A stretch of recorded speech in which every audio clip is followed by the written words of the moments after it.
You can visit our website for the commands in the videos. If you want to purchase other study materials like packet tracer files and other course guidelines, then you can email to us. Follow us on Facebook for further updates. Please do like, share, comment and subscribe so I can quickly deliver more videos on various topics.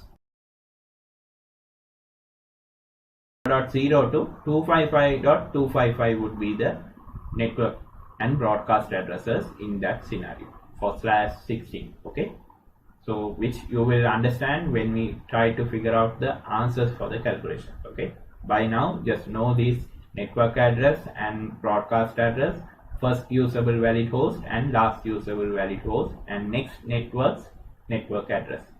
Likewise, these key terms must be understood before you approach the calculations. Okay, so if you know the broadcast address, you can simply deduct 1 to find the last usable or valid host address.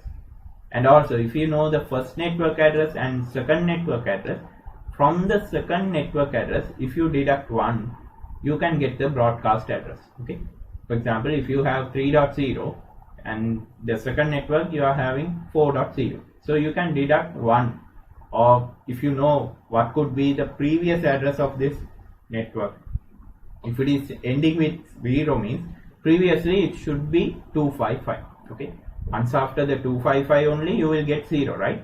So for that, from 4.0 to find the previous address, you must know it would have been ended with 255 and the third octet should be reduced 1, right? So 3.255. So these are the minor things you need to know before you make any calculation. Okay, all the time we won't have around more than 250 hosts for a particular network, right? So for example, let's say if you have 3 floors in your company, all floors are having one switch. So for particular one floor, you are assigning 192.168.1.0 network.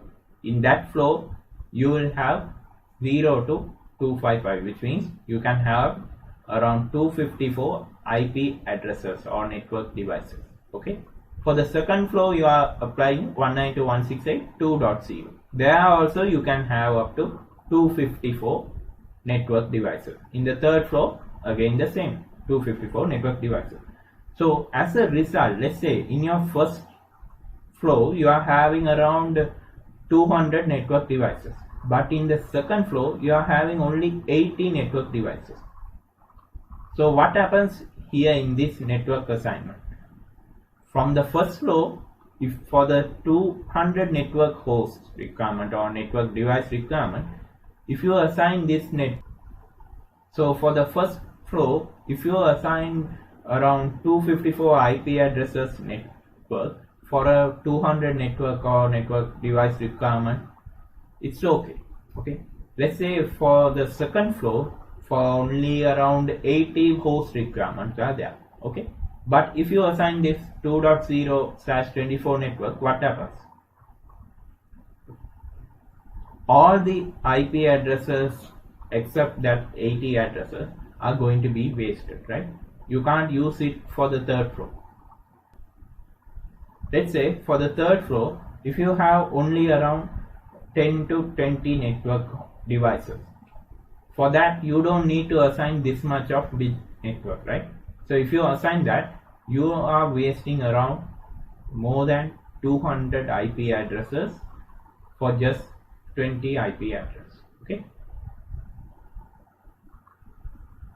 so for these kind of issues, we are using the subnets. We are subdividing these networks into certain portions. For example, let's say here for the 80 hosts, if I divide it into 2 halves, for example from 2.0 to 2.128. So for example, 128 addresses from 0 to 127 I can assign for a network.